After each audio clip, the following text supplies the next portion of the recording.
Hello everybody, welcome back to the workshop. So today I am going to continue on my little air tooling series here of making air tools. In one of my last videos that I've done, I used this fuller here to actually create this bottom swedge.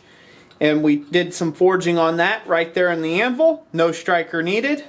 Just needed the bottoms, just needed this top fuller to be made, and we were able to make that swedge pretty nice. Now what we're going to do is we're going to take and make a top swedge. We're going to do the same thing that we've been doing all along.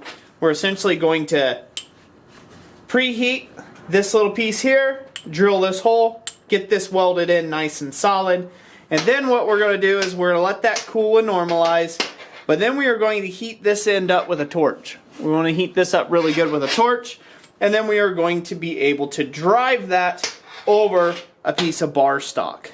And then that will create the other end of the fuller. So it'll be something like that. We'll drive it over something that looks like this, rocking it back and forth, and it should create us a top tool then that now we can use in conjunction with this to create a set of rounding dies to be able to round stuff up.